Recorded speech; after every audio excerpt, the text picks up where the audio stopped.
संयमी इन भोगों में संतोष प्राप्त करेगा जो इनकी कामना करने पर और इनकी प्राप्ति हो जाने पर भी ये तृष्णा को और अधिक बढ़ाते हैं। कुमार सिद्धार्थ का कहना है कि कौन स्वसंयमी आदमी। अब ये जो शब्द बार बार प्रयोग हो रहा है, इस शब्द का जरा ध्यान रखना, क्योंकि ये बातें उससे लागू होंगी जो सेल्फ कंट्रोल कर सकता है। जिसका सेल्फ कंट्रोल नहीं है उसको ये अनुभव नहीं हो सकता है। इसीलिए बार बार वो बात शुरू ही करते हैं स्वसंयमी आदमी से, जिसके अंदर कंट्रोलिंग पावर है, जिसने अपने को कंट्रोल किया है या जो अपने को कंट्रोल कर रहा है, या जिसके अंदर अपना एक निश्चय है कि मेरा सुख मेरे में ही है, जो अपने मन को, इंद्रियों को संयम में रखे हुए है। ये अनुभूति उसको हो सकती है। जहाँ सेल्फ कंट्रोल नहीं है वहाँ ये अनुभव मैच नहीं हो पाएगा। ये बात याद रखना। भले तुम मनन करो, विचार करो, पर वो अनुभव नहीं निकल के आएगा जो निकलना चाहिए, क्योंकि सेल्फ कंट्रोल नहीं है। मेन चीज़ तो सेल्फ कंट्रोल की है ना। अब पहला ही पॉइंट था जिसमें कुमार कहते हैं सांपों से डर नहीं लगता, बिजली के धमकने से डर नहीं लगता, विषयों से डर लगता है। अब क्या अर्थ है इसका? सीधी सीधी बात है, अगर किसी के जीवन में ये कमज़ोरी रही होगी या अनुभव रहा होगा, अब आज जब वो विचार करेगा तो डर ही तो लगेगा ना। भगवान उस दशा में दोबारा खड़े मत करना, वो ख्याल फिर नहीं आने चाहिए, वैसी स्थिति फिर नहीं बननी चाहिए। अब उस डर को तुम कुमार के डर से समझ सकते हो कि वो भोग के आया इतने साल। अब जब निकला है उसमें से, समझो तुम विष्ठा में गिर जाओ, समझो तुम कोई गलत चीज़ खा जाओ, अब बाद में कितना अंदर ग्लानि आती है, भगवान फिर ना हो कभी ऐसा। पहली पॉइंट ही यही बोली कुमार ने। क्यों बोली? 12 साल वो ये सब गंदगी देख आया। देखने के बाद उसको अब डर लग रहा है, मुश्किल से शुद्ध हुआ हूँ, ये नहीं आना चाहिए फिर संकल्प अंदर। अब अनुभव अपना तुम यूँ मैच कर सकते हो। किसी ने स्टोरीज लिख दी, किसी ने कोई बातें लिख दी, किसी ने कोई कहानियाँ लिख दी, लेकिन अनुभव फिर भी नहीं। जो एक्चुअल अनुभव होना चाहिए वो समझने की कोशिश करो ना। अब कुमार बात करते हैं स्वसंयमी आदमी की। अब पहले देखो क्या तुम्हारा सेल्फ कंट्रोल है। अगर तो सेल्फ कंट्रोल है फिर तो तुम्हारा भी अनुभव ये वाला बन सकता है, तुम्हें भी फील होगा। अगर तुम सेल्फ कंट्रोल में नहीं हो तुम इस बात को रियलाइज नहीं कर पाओगे। बात को कैच करना होता है, ये नहीं कि खाली ज्यों का त्यों लिखना है।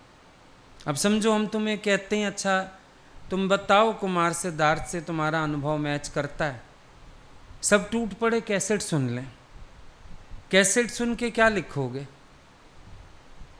तुम्हें तो सिर्फ एक डर कंपेयर करना था कि वही वाला डर तुम्हें भी लग रहा है अब। और वो डर किसको लगेगा? जो छूट चुका होगा, अलग हो चुका होगा, वो डर उसको लगेगा। अंदर घबराहट होगी, प्रेयर करोगे भगवान अब ना फंसने देना, अब ना ऐसे विचार आने देना। कैसेट में से भी नहीं मिलेगा ये अनुभव, कैसेट में हमारा अनुभव मिल जाएगा। कुमार कहाँ से बोल रहे हैं चलो वो कैच करा दिया जाएगा, पर उसके ऊपर भी अनुभव तो तुम्हारा अपना है ना, कि तुम्हें वो डर पैदा हुआ अंदर। जैसे एक व्यक्ति किसी भी ट्रेजेडी से निकलता है, समझो किसी की टांग ही टूटी, तो वो कहता है मुझे पता है कैसा दर्द होता है। बाबा किसी को ना हो, भय आता है ना उसके अंदर। हम जब उस स्टेज से निकले हों, कईयों ने बड़ी होशियारी की, हम कल पढ़ रहे थे डायरियाँ, बड़ी होशियारी की। हम तो जब से सत्संग आए हैं इतने शुद्ध हैं, उतने शुद्ध हैं, फलाने हैं, तो हम समझ गए जिसके पास झूठ का अनुभव नहीं उसके पास सच का अनुभव भी नहीं।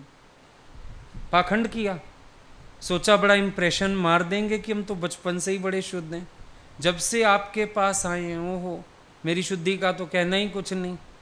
लेकिन हम समझ गए नौटंकी है, क्योंकि ये भय कैसा है, अनुभव तो सबके पास है। कोई कह सकता है तुम परिचित नहीं हो इन विषयों से। अब जब तुमने गुरु के पास आके संयम सीखा, हो गए स्वसंयमी, अब ये डर सबके अंदर आता है। क्यों नहीं आएगा? हर एक के अंदर आएगा, जरूर आएगा। वो डर बुद्ध के डर से कंपेयर हो जाता है, तो हम कह सकते हैं हाँ ये अनुभव राइट है, हमारे पास भी है ये अनुभव।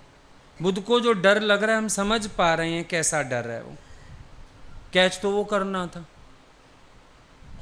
बात ये समझो ना, स्व संयम के बिना कुमार का कोई अनुभव तुम्हारा अनुभव नहीं है। स्व संयम, हमने अपने पर कंट्रोल किया तब तो साक्षी होके देख पाए कि इन विषयों में बुराई क्या है।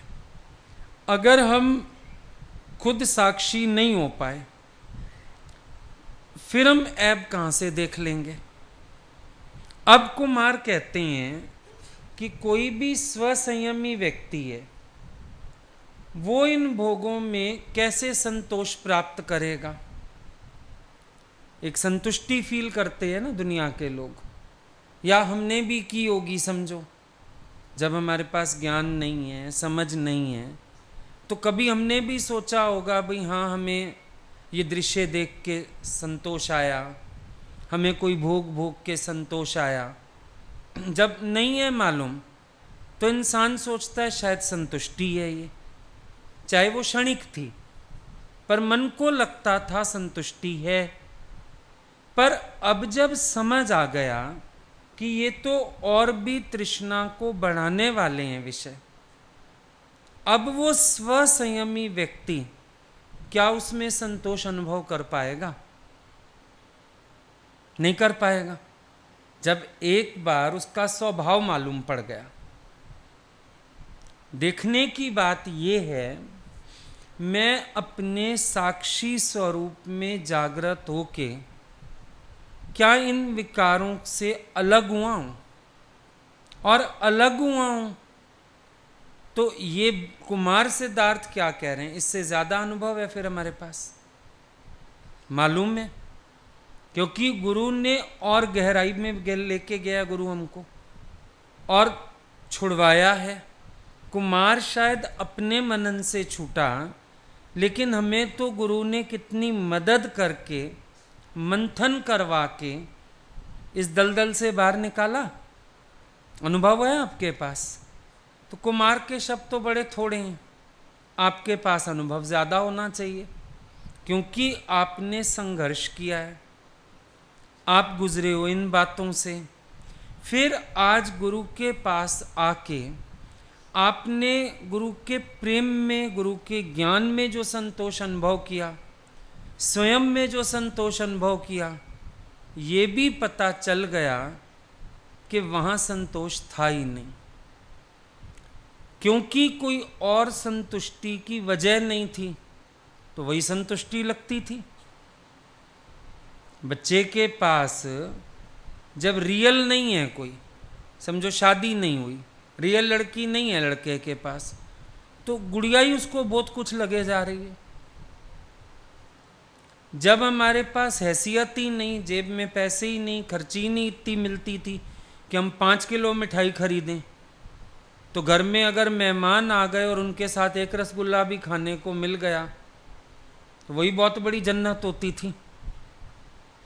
खुश होते थे आज मिठाई खाई है। तब घरों में रखने का रिवाज भी नहीं था मिठाइयाँ। मेहमान आता था दौड़ के ले आते थे, भगाते थे बच्चों को, बर्फ़ी ले आ, रसगुल्ले ले आ। और वो जब प्लेट में लगाए जाते थे तो वो लिफाफे को आते हुए देखना, दिल करता था इसमें से निकाल के खा लो, पर संस्कार अच्छे थे, खाना नहीं है।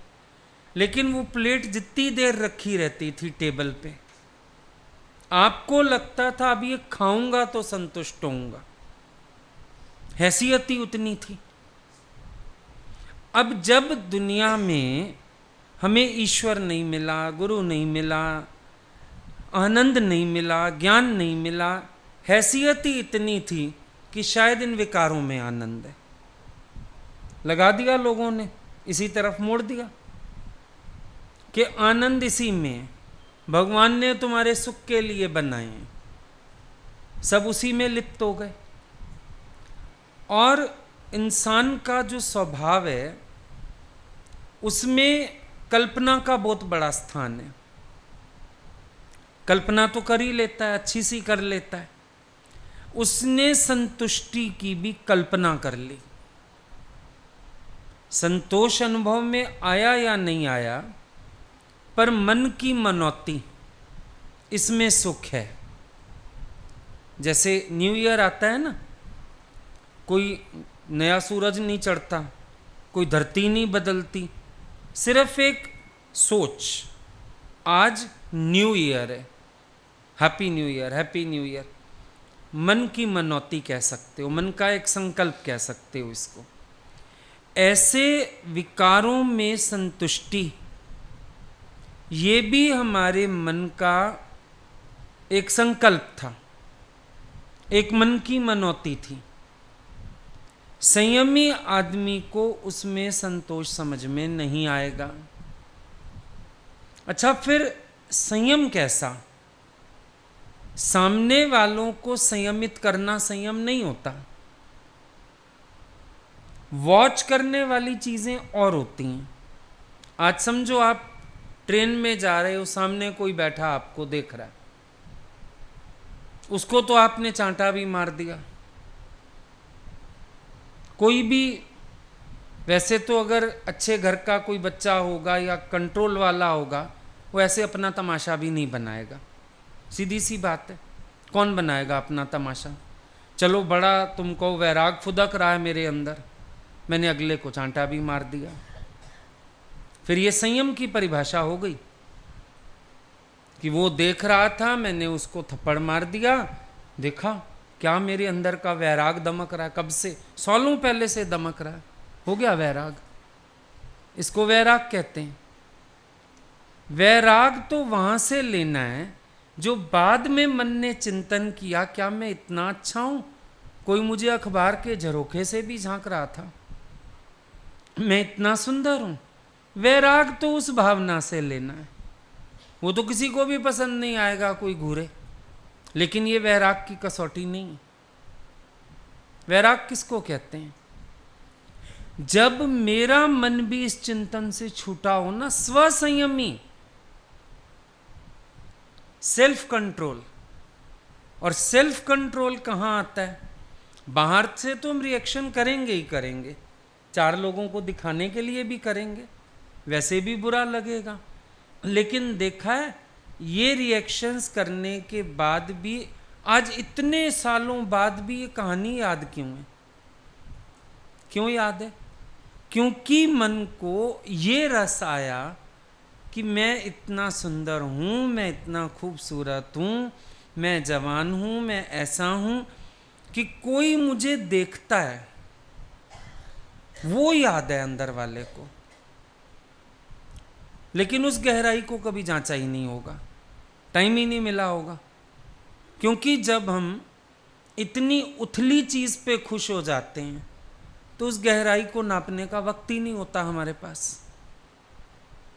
जो गहराई मापनी है वो मापना। स्वसंयमी हो तो कहानी तो वो याद रखने लायक है ही नहीं, लेकिन अपने मन का विचार जरूर पढ़ने का है। हम लोगों के पास जब चले ना, ऑफर्स तो आते थे। भगवान बोलते थे अगर ऑफर आया, तुमने ना भी किया होगा, सब वो छोड़ो, इधर चिंतन क्या था? खुशी हुई, देखा हम कैसे हैं, लोग हमें चाहते हैं, लोग अपनी बेटियां देना चाहते हैं, लोग हमारे लिए रिश्ते ला रहे हैं, वो जो सूक्ष्म मन के चिंतन होते थे, वो जूता लेके भगवान उसको कूटा करते थे। वो सूक्ष्म मन का चिंतन क्यों जीवित है? वो सूक्ष्म मन का चिंतन तुम्हारा खत्म क्यों नहीं हुआ? बाद में तुम्हें याद क्यों आ रही है बात? बोले जैसे तुम बाथरूम में जाते हो तो उठते ही ना सीट से फ्लश चला देते हो कि खड़े हो जाते हो देखने, उठते ही फ्लश चलाते हो, अपने ही पेट की गंदगी नहीं देखी जाती। बोले इतना वैराग है तुम्हें कि दोबारा तुम्हारे चिंतन में ना आए वो चीजें। अब वो स्वसंयमी की बात आएगी ना, वहां आएगी। स्वसंयमी इसको नहीं कहते हट हट तू मुझे देख मत, घर में तेरे बहन नहीं है, माँ नहीं है, फलाना नहीं, मैंने ऐसे कह दिया, मैंने थप्पड़ मार दिया उसको, मुझे बड़ा संयम है। आप देखिए मेरा वैराग 25 साल से चल रहा है, मेरा ये वैराग 20 साल से चल रहा है। नहीं, वो जो कंधे पे उठाए फिरते हो, वो जवान सन्यासी और बूढ़ा सन्यासी। वो जवान सन्यासी कहता है, बूढ़ा सन्यासी शिकायत करता है जवान सन्यासी की, इसने कंधे पे स्त्री को उठाया और गुरुजी ने पकड़ा, बोला वो तो उतार आया बेटा, तू अभी भी लिए फिर रहा है, तेरे साथ तो स्त्री अभी भी आ गई है। तो चलो किसी को तुमने चांटा मारा होगा, किसी को तुमने हटाया होगा, पर आज भी तो वो यहां बैठा हुआ है। व्यक्ति याद है, उसकी अखबार याद है, उसका देखना याद है। फ्लश तो नहीं हुआ तुम्हारे दिमाग से वो। अगर सच में बुरा था, दिमाग से खत्म हो जानी चाहिए थी बात। क्यों याद है? क्योंकि वो अभी कंधे पे बैठा हुआ है। ट्रेन से उतर गया होगा, अपने घर चला गया होगा, पर तुम कंधे पे लेके बैठे हो, चाहे 20 साल हो गए उस बात को। 20 साल से उस व्यक्ति का चिंतन है और तुम कह रहे हो मुझे वैराग है। ये स्वसंयम की कमी है। चित्त आत्मा में इतना तद्रूप नहीं हुआ, अपने स्वरूप में वो लीनता नहीं आई। और अगर एक 20 साल पुराने व्यक्ति का नाम, रूप, स्वभाव, हरकत याद है, अपनी कहां भूली होगी? यू आर ए लायर, झूठ बोलते हो। जब मुझे दूसरे की शक्ल याद है तो मैं अपना नाम रूप भूल गया हूं, और वो भी ऐसा नाम रूप जो कोई आवश्यकता नहीं है रिकॉर्ड में रखने की, लेकिन रिकॉर्डेड है। क्यों रिकॉर्डेड है? क्योंकि इसके पीछे वाले चिंतन ने जड़ पकड़ी थी, वो तुम्हें आज तक हाथ नहीं आई। इसके पीछे वाला चिंतन है, जड़ तो वो पकड़ के बैठा हुआ है, आदमी नहीं जड़ पकड़ के बैठा। तुम्हें उससे कुछ लेना भी नहीं है। घिन भी होगी अंदर, हम मान सकते हैं, ऐसी दृष्टि भी अच्छी ना लगी होगी, पर पीछे के जिस चिंतन ने जड़ पकड़ी हुई है। कई चीजों को हम बाहर से दिखाते हैं, हमें अच्छी नहीं लग रही, पर अंदर हम खुश होते हैं। कोई तुम्हें देख के सीटी बजा दे, बाहर से मुआ, कुत्ता, कमीना, सब क्या होगे, पर अंदर वाला खुश भी हुआ। मुझे देख के सीटियां बजाते हैं, मैं तो सड़क पे निकलूं तो। ये जो अंदर संस्कार हैं, ये जो अंदर विषय हैं, ये नष्ट हो जाएं, बाहर की क्रिया कोई मायना नहीं रखती। जरूरी नहीं हर जगह इंसान रिएक्शन करता है। इज्जत वाला आदमी बिना रिएक्शन किए खिसक लेता है, क्या करना रिएक्ट करके। लेकिन जो अंदर कैच हो जाता है, सामने वाले का देखना, सामने वाले की हरकत, और वो एक मजा देती है अंदर, वो जड़ पकड़ता है। मजा लेते हो आप उसको याद करके भी। मैं भी लिखते लिखते भी मजा आया, याद आई वो बात। मैं अपने समय का ऐसा था, मैं अपने समय का वैसा था। ये हैं सूक्ष्म विषय। तो वो तो विषय ही नहीं है, उस विषय का क्या करना। दृश्य के आगे थोड़ी कोई खड़ा रहता है। कोई लगातार तुम्हें देखने लगे, अगर भाई तुम देखे जा रहे हो एक दृश्य को, वैसे ही शर्मिंदगी हो जाएगी, हटा लोगे अपने को, तो वो तो कोई बात ही नहीं है, दृश्य कोई बड़ी चीज है। पर वो जो दृश्य कैद होके चला गया, जो चिंतन में आ गया, जो तृष्णा को, हवस को बढ़ावा देने लगा, कुमार की बात समझना, हवस बढ़ती है, कामना बढ़ती है, तृष्णा बढ़ती है। वो स्वसंयमी आदमी उस चिंतन से छूटा हुआ है, इसीलिए तृष्णा से छूटा हुआ है। हम उस बात को पकड़ते नहीं, बाहरी बातों को करने में लग जाते हैं। शायद गुरु को बड़ी खुशी होगी जान करके, गुरु को क्या जानना है। अभी मौसम बदलता है, हमारी तबीयत खराब होती है, इलाज अपना करते हैं, मौसम का नहीं। ऐसा घर नहीं बनवाते जहां मौसम इफेक्ट ना करे। अच्छा मैं एसी से बाहर ही नहीं निकलूं, अच्छा मैं गर्मी से कांटेक्ट में ही नहीं आऊं। इलाज अपना इम्यूनिटी बढ़ाने का करते हैं, हमें इफेक्ट ना हो। बाहर के विषय वहीं रहने वाले हैं, बाहर के विषयों का इलाज नहीं है। इंद्रियों के अपने अपने विषय, और इंद्रियों का तो विषयों से संयोग होना ही है। अर्जुन को भगवान कहते हैं इंद्रियों का विषयों से संयोग होने पर भी आसक्ति का ना होना। आप लग जाते हो इंद्रियों को विषयों से हटाने में। अब आंख का धर्म अगर देखना है तो देखेगी, क्या कर लोगे। पर इंद्रियों का विषयों से संयोग होने पर आसक्ति का ना होना। आसक्ति कब नहीं होगी? जब मेरा सेल्फ कंट्रोल होगा, स्वसंयम, तब आसक्ति नहीं जागेगी ना। चाहे मैं विचार दूं, चाहे मेरे अंदर इतनी सामर्थ्य हो, देखा अनदेखा हो जाए, वो एक अलग पहलू है, अभ्यास सबका अपना अपना। पर जो मेन बात है आसक्ति का ना होना, क्या वो सेल्फ कंट्रोल के बिना हो जाएगा कि आसक्ति ना हो? सेल्फ कंट्रोल चाहिए उसके लिए, उसको हम पकड़ते नहीं, बाहरी मोटी मोटी बातें पकड़ के चल देते। मथना क्या है? क्या ये विचार किया मथना क्या है? हमें, हम उसको नहीं मथ रहे, लेकिन हम और बातें मथ रहे हैं। बाहर के विषय से मैं हटा, वो तो मजबूरी भी है, एक दुनियादारी भी है। अब तुम खड़े किसी को घूरते जा रहे हो तो चार लोग वैसे ही टोक देंगे, झेप जाते हो। अपना मोबाइल ही लेके चला रहे हो, तुम ऊपर से कोई आ जाए फटाफट ऑफ कर देते हो। क्यों? वो तो बाहर से कंट्रोल करोगे, वो तो कोई बड़ी चीज ही नहीं है। पर मेन बात क्या है? जो भीतर वो रस, जिसने मोबाइल चलाया क्यों था? अंदर की किसी आसक्ति ने, किसी रस ने चलवाया होगा ना।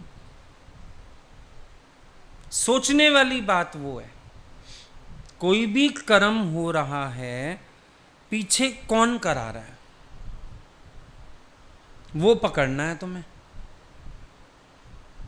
कुमार अगर कह रहे हैं मुझे डर लगता है, तुम तो पता नहीं क्या क्या सफाइयां दे रहे हो। डर की बात करो, क्या वो डर उस डर से कंपेयर हो रहा है तुम्हारा भी? बढ़ नहीं गए हो कुमार से आगे? इंस्टेंस लिख रहे हो, बातें लिख रहे हो, ऐसे जीता वैसे जीता, ये किया वो किया। क्या कुमार ने नहीं जीता हुआ? उसकी जीत तो बहुत बड़ी है। भरे राज्य में से, पूरे विषय सुखों में से, पत्नी को छोड़ के, बच्चे को छोड़ के, बगैर मिले किसी से, जितना बड़ा उसका त्याग है, वो त्याग तो किसी के जीवन में मिलना ही बड़ा मुश्किल है। बात उस चीज की है नहीं, बात है क्या तुम भी फील करते हो अंदर से कि ये कामना, ये तृष्णा कभी किसी को संतुष्ट होने ही नहीं देती। फील कर लिया इस बात को? अगर स्वसंयम किया होगा, एक बात याद रखना, ज्ञान में कभी भी कोई अनुभव लिखना हो ना, पाखंड नहीं चाहिए, शो ऑफ बिजनेस नहीं चाहिए। शिष्य गया था गुरु के पास, गुरुजी मेरे को सच चाहिए। बेटा झूठ को जानता है, झूठ से मुझे सख्त नफरत, ऐसा वैसा। बोला जा यहां से, तेरे लिए ना सच भी नहीं है। ये क्या मतलब गुरुजी? बोला मतलब साफ है, जो झूठ को नहीं जानता वो सच को कैसे जानेगा। कभी भी इन चीजों को छिपाव नहीं होना चाहिए। मालूम है सब गुजर के आए एक लाइफ से, कोई कम कोई ज्यादा, वो ड्रामा करने की आवश्यकता नहीं है। बड़ी क्लियरली अपने उस अनुभव को पढ़ो। एक वो स्टेज थी मेरी जहां मेरा मन लिपायमान था, आज क्या स्टेज है मेरी? जब मैं उपराम हुआ उससे, तो बस मुझे समझ में आ गया। अब उसमें साधन चाहे गुरु का प्यार बना, ज्ञान बना, समझ बनी, मैच्योरिटी बनी, जो भी बना, ठीक है, स्वीकार करने में क्या बुराई है। अगर था कुछ अंदर गलत, उसको खोज लेना कि आज भी वो वहीं पर तो नहीं है। कई लोगों का आप देखते हो कैंसर का इलाज होता है, पर थोड़े समय बाद कैंसर फिर हो जाता है। भाई क्या कारण है? कारण सिर्फ एक है कि वो कीड़ा अंदर छूट गया, दोबारा पनप गया, कोई कीड़ा रह गया अंदर।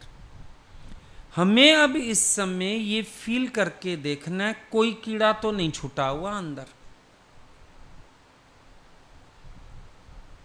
हो सकता है आप चिंतन से खाली हो सकता है आपके विचार अच्छे रहते हैं, पर अगर क्षणिक भी कुछ खेल होता है, टिक तो नहीं होता यहां पे, उसको पकड़ो।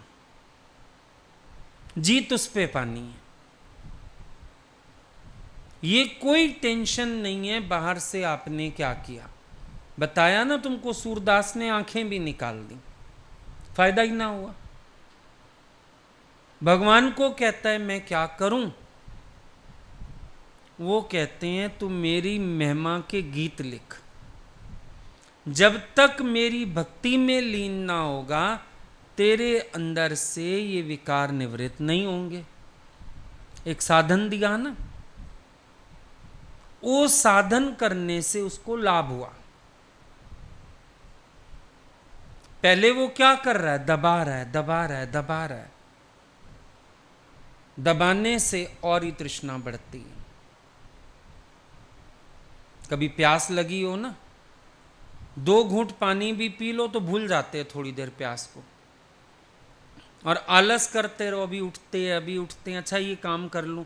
चाहे कुछ लिख ही रहे हो ना, वो लिखते लिखते भी गलतियां होती जाएंगी, क्योंकि ध्यान जा रहा है पानी में। हमें महसूस ये करना है कि मेरा मन पूरा चिंतन रहित हुआ कि नहीं हुआ। अचिंत्य ब्रह्म मेरा स्वरूप क्या है? अचिंत्य ब्रह्म, जिसमें कोई चिंतन नहीं है। तो अगर मेरे अंदर कोई चिंतन शेष है, तो मुझे वहां से अभ्यास करके जीतना है। ये सारी कथा करने का और कोई अर्थ नहीं है, सब तुमने सुना हुआ है। उल्टा हम चाहे तो 4-4, 5-5 पॉइंट एक दिन में पढ़ लेते हैं, कोई दिक्कत थोड़ी है। लेकिन समझना क्या है वो समझो। कहीं कोई कमजोरी तो नहीं है बची हुई, छिपी हुई, वो कैच करो। ये जो तुम्हें कहा भी गया सब लिखने को, करने को, ये तुम्हारे स्वचिंतन के लिए था। सबने आधार लेना चाहा, आपने क्या समझाया था इस पे। सब घुसे हुए हैं कोने कोने में कैसेट लेके, कैसेट सुन रहे थे, कैसेट सुन रहे थे। कैसेट करेगी क्या? कुछ नहीं। अपनी बात करो, वेयर आर यू। फिर बनावटी ढंग से लिखोगे, कैसेट सुनोगे तो 4-6 पॉइंट उसमें से झप लोगे, 1-2 लाइनें आगे लगा दोगे, 1-2 पीछे लगा दोगे, कहोगे ये अनुभव हो गया। जैसे संत ने उर्वशी में उर्वशी ढूंढी ना, हमने तुम सबकी डायरियों में वो खोजने की कोशिश की, अनुभव में अनुभव कहाँ है। हम तो वो खोज रहे हैं, अनुभव में अनुभव कहाँ है वो दिखाओ। Where do you stand, what do you feel.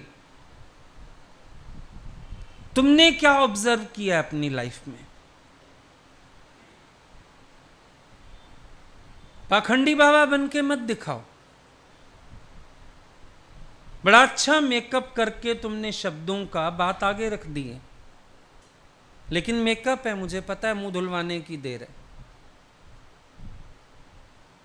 अगर अभी सामने बात करें, अभी हम छोड़ दें सत्संग यहीं, सामने बात करें,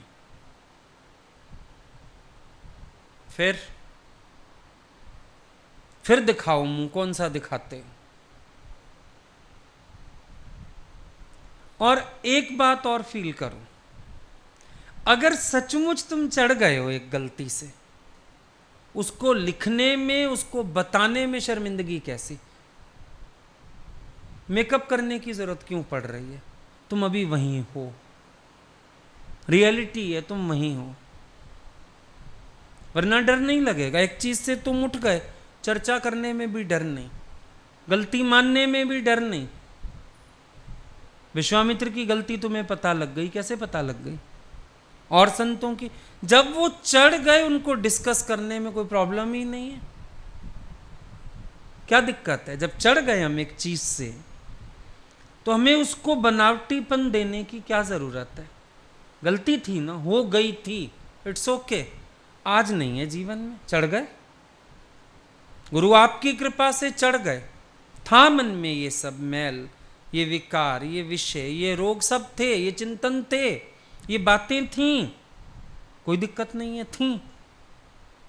लेकिन आज आपने किस स्टेज पे खड़ा किया, वहां से कंपेयर करता हूं तो समझ आता है मैं वहां से दूर हो गया। और आज दूर होने के बाद, शुद्ध होने के बाद डर लगता है दोबारा उस अशुद्धि में ना लिप्त हो जाऊं। तो मैं समझ सकता हूं कुमार को डर क्यों लग रहा है। आ गए अपनी पॉइंट पे। पर स्व संयमी आएगा जब मैं, गलती मेरी नहीं है, भूल मेरी नहीं है, मन का स्वभाव था, अज्ञान का स्वभाव था, तो मुझे उसको डिस्कस करने में भी क्या डर, मानने में भी क्या डर। कहां से आएगा ये डर? आ सकता ही नहीं। समझना इस बात को है, जहां से गुरु ने तुम्हें ऊंचा उठाया, क्या तुम वहां से ऊंचे उठे? मेन तो वो बात देखो अपने अंदर। उसके लिए ना कोई कैसेट चाहिए, ना कोई डायरी चाहिए, ना कोई सत्संग चाहिए, सीधी सीधी बात करने की बात है। कुमार ने कौन सी कैसेट सुनी है? बिंबिसार बात करते हैं, कुमार अपनी बात आगे रखते हैं। अनुभव की बात करने के लिए तो सोचना भी नहीं पड़ता है, बैठ रहे हैं, सोच रहे हैं, समझ रहे हैं, समझ आ गया। नाटक, दिखावट, बनावट। अदरवाइज अनुभव की बात करने में डर कैसा? हम तो घर में डायरी खोल के भी नहीं देखते क्या है क्या नहीं, यहीं आके जो बात हो जाती है हो जाती है। डर किस चीज का? सोच क्या रहे हो बैठ बैठ के? मुझे समझ तो ये नहीं आ रहा। हम बैठ के सोच रहे हैं, तो मतलब अपने जीवन में ज्ञान को साथ लेके चल ही नहीं रहे हो। खोखले चल रहे हो अंदर से। ये तो तुम्हारी टिप्स के अनुभव हैं सारे। हर पल तो तुम्हारा विषयों से संयोग है संसार में। बताओ विचार करके, कितनी देर लगती है अनुभव की बात करने में? कितनी देर लगती है? ये कोई सोचने के मुद्दे ही नहीं है। सोच रहा हूं। क्या सोच रहा है? सोच रहा है तो जो लिखोगे सब बनावटी होगा। ये तो कलम दौड़ती जाएगी अपने आप, क्योंकि जीवन के खरे खरे अनुभव हैं, हर एक के पास है। भाई एक स्टेज विषयों में लिप्त थे, एक स्टेज साक्षी भाव की थी, आगे आके उनमें मिथ्यत्व समझ में आ गया, वैराग आ गया, एक स्टेज पे आके विषय मेरे लिए बने ही नहीं, कहानी खत्म हो गई। कितनी देर लगी? लेकिन स्व संयमी होगा तब, जिस दिन से गुरु के साथ चला, स्व संयम का अभ्यास होगा तो ये बात कह सकेगा डंके की चोट पे। जहां संयम नहीं है वहां ये अनुभव कहां से आएगा? भोगने से डरना नहीं। तुम सोच रहे हो भोगने से डरता हूं, भोगने में कैसे डर आएगा? उस समय तो तुम्हें मजा आएगा। डर तो दूसरी बात है कुमार की, बिल्कुल सेपरेट है इशू। जब वो साक्षी हुआ, देखा, विषयों में दुर्गति देखी अपनी, तब उसने कहा मेरे को सांपों से डर नहीं लगता, इनसे डर लगता है, अब दोबारा नहीं जाऊंगा इनमें। डर समझे ही नहीं तुम। क्या हिस्ट्रीज लिखी हैं डर की। वो डर तो जीवन में रहना भी नहीं चाहिए जो तुम लोग कह रहे हो। वो तो कमजोरी हो गई एक। उर्वशी वाले दृष्टांत में दो शिष्य गए थे साथ, एक झरोखों से देखता था, एक आंखें मीचता था। गुरु ने दोनों को लपड़ लगा के भगाया था। कहता था मेरी तरह बैठो, आंख खोल के उर्वशी का नाच शुरू करो, हमको देखने का है उर्वशी कहां है। वो डर तो वैसे ही पाप है तुम्हारे पेट में पड़ा है जो डर। गुरु ने तुम्हें डरना तो नहीं सिखाया विषयों से कि डरो डरो। गुरु ने कहा सुखदेव वाली स्थिति में आओ, तुम्हें पता ही नहीं क्या हो रहा है। गोपियां नहा रही हैं, उसको पता ही नहीं, वो अपना सीधा चला गया अबोध बालक। गुरु ने तो उसकी बात की थी। तुम आ लगे डर समझाने अपना। डर समझा रहे हो तो तुम अंदर से विकारी हो। डर समझा रहे हो तो अंदर तुम्हें चिंतन है। कौन से वाला डर समझना था? जो कुमार को पैदा हुआ जब उसकी आंख खुली, जब वो हटा, स्वसंयम में आया, तब उसको डर लगा अपनी उस स्थिति से। जैसे आज तुम्हें गर्भ की परिभाषा बताएं, गर्भ में बच्चा ऐसा ऐसा, तुम ऐसे घिन आती है ना, भगवान दोबारा ना लटकूं, ऐसे वाला डर। उस डर की तो कोई बात ही नहीं थी। मुझे स्त्री देख के डर लगता है, पुरुष देख के डर लगता है, पोस्टर देख के डर लगता है, फलाना देख के, तभी तो गलत गलत इमेज बना लेते। कई लोग पूछते ज्ञानी बाजार भी जाता है क्या? हाँ, क्यों नहीं जाएगा बाजार? क्या है बाजार में डर मारा है? ज्ञानी सिनेमा भी देख सकता है। हाँ, देख सकता है। हमें भगवान के कमरे में सारा दिन टीवी चलता था, 1 मिनट नहीं ऑफ करते थे वो। चाहे बात भी करनी हो उसको म्यूट कर लेते थे बात करते करते, पर सारा दिन चलता था। डर है ज्ञानी को। तुम तो हैरान परेशान हो जाओगे। पर यह समझ आता था उनको देखना कुछ नहीं, खाली ऐसे चल रहा है। बैठे बैठे उसके चैनल ही बदलते रहते थे। 2 मिनट रुके एक जगह तो रुके, नहीं तो चलो आगे चलो आगे। मनोरंजन है ज्ञानी का, और कुछ नहीं। गलत धारणाएं तुम्हारे अंदर हैं, क्योंकि तुम्हें डर लगता है। एक संत के यहां हम लोग गए थे गुरु जी के साथ, उसने एंट्री नहीं दी, बोला स्त्रियों की शक्ल नहीं देखते हैं महात्मा जी। पता नहीं कितने साल बता रहा था हो गए, उन्होंने स्त्री की शक्ल नहीं देखी है। भगवान उसको, वो जो आया उसका चेला, उसको बोले फिर तूने तो देख लिया हमें, अब तू अंदर कैसे जाएगा? बोला नहीं, हम साधक है, गुरुजी नहीं देखते स्त्री को। चेला ज्यादा परफेक्ट हुआ, कम से कम स्त्री देख के चला गया। गुरुजी इतने डरपोक हैं, स्त्री से डरते हैं। क्यों? गुरुजी के अंदर स्त्री पुरुष दोनों पड़ा हुआ है। भगवान दिखाते थे, एक बात समझाते थे कि वो वाला डर नहीं पैदा करना है अंदर। डर का मतलब है मन की वो अधोगति दोबारा ना हो, वो डर आया कुमार को। और सच्चाई तो है, इतना ऊंचा चढ़ने के बाद अगर तुम्हें कोई संकल्प आ जाए, ख्याल आ जाए, तो तुम्हारे लिए सांपों से और बिजली गिरने जैसा ही तो कष्ट है। फिर कम है क्या? वैसा ही कष्ट है। तो स्वसंयमी व्यक्ति फील कर पाएगा। कुमार ने महसूस किया इनमें संतुष्टि नहीं, और ही मन को अधीरज बनाती हैं ये वासनाएं, कामनाएं, और ही अधीरज बना रही हैं हमें। अब ये अपने अनुभव से तुम देखो,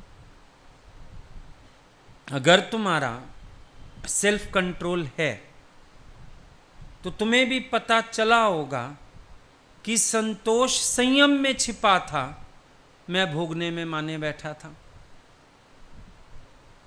कहां मिला संतोष? मन स्थिर कब हुआ?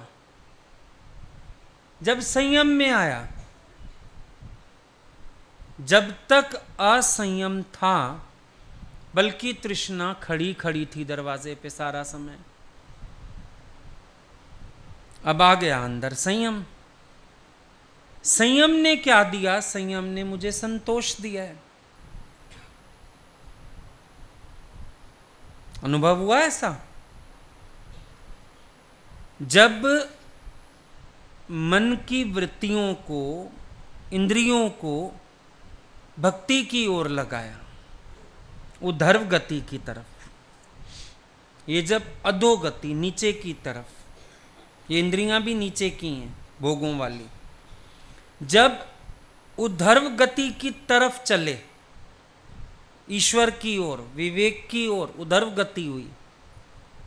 उद्धर्व गति से संयम जागा, संयम से संतोष जाग गया। आज संयमी व्यक्ति से पूछो, आर यू सेटिस्फाइड? कहेगा यस, वेरी सेटिस्फाइड। भोगी सोचेगा, पान इसने भोगा नहीं, ये बड़ा अंदर से अधूरा होगा, तृष्णा वाला होगा, असंतुष्ट होगा। भोगी की नजर में तुम ऐसे होंगे। पर योगी से जाके पूछो, वो कहेगा मैं बहुत संतुष्ट हूं। क्यों? काम हटा तो राम रस आ गया। इंद्रियों की विषमता, बेचैनी, वो तृष्णा के कारण होने वाला प्रमथन स्वभाव सारा शांत हो गया। अब मुझे समझ में आने लगा, संतोष तो मेरे ही भीतर का स्वभाव है। असंतोष खरीदा हुआ था मुफ्त में। कहते हैं ना, मैंने ऐसे ही झगड़ा मोल लिया। हमने क्या किया दुनिया में आके? असंतोष मोल लिया। संतोष तो पहले ही भीतर था। जितनी खेचल थी बाहर की, वो रुकी तो आनंद हुआ। जितनी भी खेचल थी रुक गई। आनंद हो गया? नहीं हो गया। शांति हो गई। खप्पे जो सारा दिन चाहिए था, अभी अपने में एक पूर्णता का एहसास है। लगता है अधूरापन, ये विषय ना मिले, ये विकार ना मिले तो अधूरापन। ऐसे लगता है भीतर ही भीतर आनंद है, संतोष, फुलर लाइफ, सेटिस्फाइड। ये स्वसंयमी अनुभव कर पाता है। छा डिसी छाखे डिसी रिस्तु सिरजनहार खे। बस स्त्री देखा, पुरुष देखा, भाव बिगड़े। सिरजनहार देखा, भगवान देखा, काम बन गया। मेहनत है ही नहीं ज्यादा, थोड़ा सा पुरुषार्थ काम बना देता है। एक अपने विचार का सधना, मन का एक विचार सध जाए, काम बन जाता है। क्योंकि मन को साधते साधते तन तो ऐसे ही सध जाता है। मन के विचारों की मलिनता ही तो तन को सधने नहीं देती ना। अभी समझो तुम अपने भगवत चिंतन में हो, आंख कहां जाएगी, कान क्या जाएंगे सुनने, कौन सी इंद्रिय बाहर रस ढूंढेगी? कोई भी नहीं, क्योंकि तुम अपने में संतुष्ट हो। हमने ये माना था संतोष बाहर, और वो भी भ्रमवश, क्योंकि और कोई साधन नहीं, अंतर्मुक्ता का साधन कोई था नहीं। ये रियलाइज ही नहीं कर पाए कि हम ज्यों ज्यों बहिर्मुख हो रहे हैं त्यों त्यों हमारी तृष्णा बढ़ रही है। ये रियलाइज ही नहीं कर पाए। ये गुरु ने रियलाइज करवाया कि ये बहिर्मुखता, भोग बुद्धि, ये तेरी अतृप्ति का कारण। तृप्ति कहां से आए? जब तू अंतर्मुख हो जाए। कर सगल द्वार बंद, समाधि लगा के देख, अंतःकरण में ज्ञान की ज्योति जला के देख। भगवान कृष्ण क्या कहते हैं गीता में? कछुए की तरह सब अंग समेट लो, पर ये सिमटाओ सेल्फ कंट्रोल के बिना नहीं आएगा। जब सेल्फ कंट्रोल होगा तो सिमटाव शुरू होगा। दरअसल कई बार हम गलत प्रैक्टिस करते हैं, इंद्रियों को समेटने की कोशिश में लग जाते हैं। मन को कौन समेटेगा?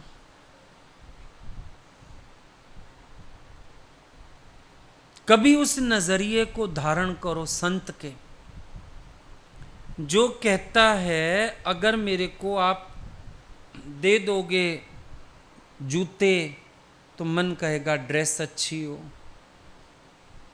ड्रेस दे दोगे तो लगेगा टोपी हो, टोपी दे दोगे तो लगेगा राजकुमारी हो, राजकुमारी हो तो लगेगा बच्चा हो, और बच्चा हो के मर गया तो रोएगा कौन? ये दृष्टांत दिन में कितनी बार आप अपने को प्रबोध रूप में देते हो? एक बार सोचो बैठ के, ये विचार कितनी बार आता है दिमाग में? नहीं आता, ये सहज खेल चलता है। It just goes on. आपने देखा अपने मन को? तृष्णा कभी कभी बहुत हावी हो जाती है, बहुत हावी हो जाती है, वो कर्म करा जाती है। अभी ऐसे तुम कहोगे मैं गुरु के पास बैठा हूं, मैं तो आज्ञा में चलता हूं, मैं सब करता हूं, लेकिन जब तृष्णाएं हावी होती हैं ना, आजकल देखते हो मोबाइल पे, उस पे सब अच्छी अच्छी वो ऐड आती रहती हैं, ये चीज इतने की मिल रही है, ये चीज फटाफट ऑर्डर ना हो। सोचा तुमने एक तृष्णा की, उसके पीछे लाइन लगती जा रही है, विचार नहीं आता, लगता है नहीं ठीक है चलने दो। पहले देख देख के रोज मोबाइल चूज किया, ये वाला लूं, ये वाला लूं, ये वाला लूं, ये वाला। अंदर वाले तृष्णा ने डिसीजन दिया। तुम नहीं कहोगे इसको तृष्णा, पर थी तो तृष्णा। जो चीज चिंतन में डाल रही है तृष्णा। बच्चा हो, बच्चा हो, पहले स्त्री चाहिए थी, फिर बच्चा चाहिए, फिर बच्चे के कपड़े चाहिए, फिर मोबाइल के भी कपड़े चाहिए। फटाफट दबाया बटन, ऑर्डर कर दिया। तुम तो गुरु के किले में हो, हाउ डेयर यू। जब तृष्णा हावी हुई, उसने विचार करने ही नहीं दिया। उसने कहा छोड़, तू अपनी इच्छा पूरी कर, सारे करते तू भी कर, तू कैसे रह जाए ऐसे, तू भी तृष्णा पूरी कर। अब थोड़े दिन में एक नई तृष्णा जागेगी, क्योंकि ऑर्डर किया, चीज पसंद आ गई, अब ले सकता हूं, अब रोज कुछ ना कुछ चलेगा। ये तुम्हारा मन है, ये तुम्हारी तृष्णा के स्वभाव हैं, और तुम वैरागी हो, तुम वैरागी। क्यों? मनन का अभाव। ये तो सारे पॉइंट अपने जीवन से खोज के निकालने थे, कहां कहां कमजोरियां और कहां कहां निश्चय। कहां निश्चय, कहां कमजोरी। मन ने इतना भी नहीं रोकने देता कि पूछ तो ले, जरूरत ही नहीं पूछने की, मजा आ गया, बैठे बैठे बस बटन दबा दिया। दूसरे ने उकसाया, मैं उकस गया, फलाना काम ऐसे हो गया, कर लिया, बस यही सब पकड़ना था। बुद्ध के जीवन को मत पकड़ो, अपने जीवन को पकड़ो। तुम कह रहे हो ना तृष्णा रहे तो, तुम कह रहे हो ना वासना रहे तो, तुम कह रहे हो ना संतुष्ट जीवन हो गई है, दिखाओ कहां है संतुष्टि। विचार करो कहां है संतोष। क्या ख्याल आया ये एक के बाद दूसरी तृष्णा, अब दूसरी के बाद आ जाएगी तीसरी? आया? ये दृष्टांत दिमाग में ही नहीं आया।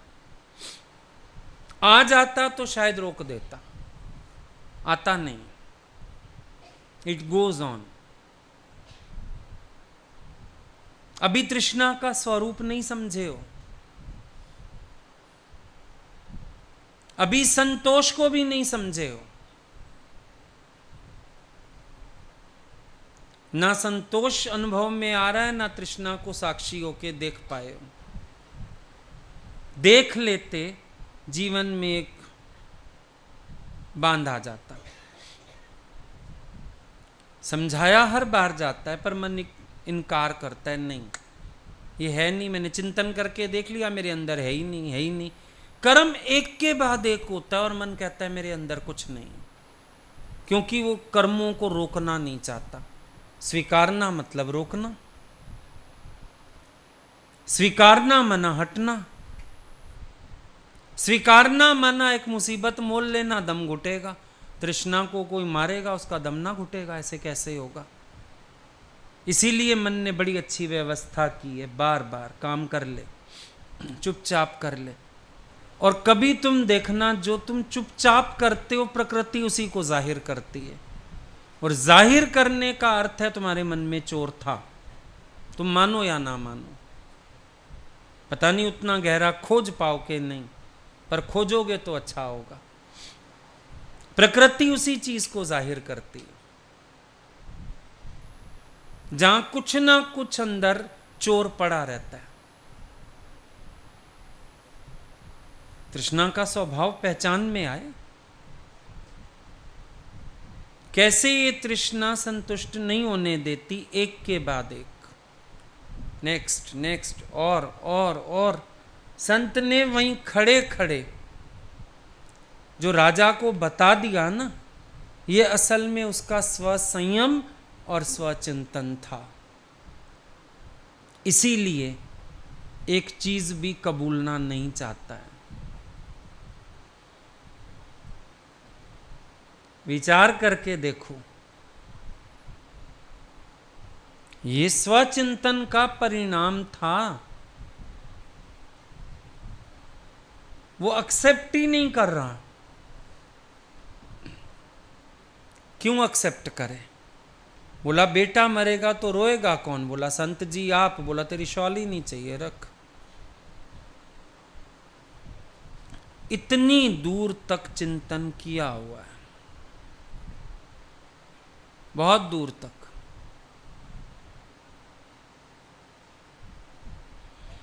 काम नहीं चलाते, खाली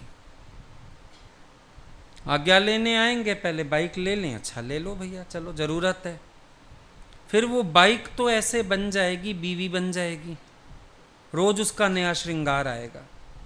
इसको लाइटें लगवाएं, इसको फलान करें, इसको टीर करें। देखा तुमने लड़कों को, बच्चों को देखा, जिद करके गाड़ी लेंगे, अगले दिन तुम देखो गाड़ी का हाल क्या किया होता है। लाइटें लग गई तरह तरह की, पोस्टर लग गए उसके ऊपर, तुम पिटते ही रह जाते हो। गाड़ी का हाल क्या किया है बेटा? तृष्णा एक के साथ दूजी, दूजी के साथ तीजी। आजकल मोबाइल चाहिए सबको, फिर मोबाइल ना कैमरा भी चाहिए, फिर व्हाट्सएप भी चले, फिर उसमें वो फेसबुक भी चले, फिर उसमें नेट भी चले। तुमने तो कहा खाली मोबाइल चाहिए, तुमने तो ये कहा था खाली मोबाइल चाहिए। वो लड़का कहता है एक बस सुंदर लड़की ढूंढ दे मेरे को, दोस्त को कहता है शादी करनी है। ढूंढ दी, पढ़ी कितनी है, परिवार कितना है? बोला तेरे को खाली सुंदर लड़की चाहिए। तूने तो बोला सुंदर लड़की ढूंढ दे। तुम्हारा मन भी एक सुंदर इच्छा करता है, बस मोबाइल ना खराब हो गया, मोबाइल ना टूट गया, मोबाइल ना ठीक नहीं हो जाता है, सब हो जाता। पर तृष्णा पैदा हुई है, उसने कहा नया लेना है, नया लेना है, नया लेना है, चले लो, काम करो चलो। व्हाट्सएप ना हो ना गुजारा नहीं होता। किसके मैसेज आने हैं तुम्हें? फिर ये चाहिए, फिर नेट चाहिए, फिर ये एक्टिवेट करा लूँ, फिर वो कर लिया, उसके बाद फिर उसके कवर्स की वैरायटी चाहिए। एक दिन एक कवर चढ़ाया, दूसरे दिन दूसरा। एक से शुरुआत होएगी, कवर लिया, अच्छा लगा, अब 5 और आएंगे, 6 और आएंगे। बड़ी जल्दी गीता का परिवार बन जाता है, गीता समझ में नहीं आती। इस तृष्णा ने बढ़ बढ़ के संग्रह कितना कुछ करा दिया, तृष्णा तुम्हें फिर भी समझ ना आई। तमाशा देखो अपना। इस तृष्णा ने मुंह बढ़ा बढ़ा के सुरसा की तरह मुंह बढ़ा रखा, और तुम इतने सूक्ष्म नहीं हो पा रहे कि उसके मुंह से बाहर आ जाओ।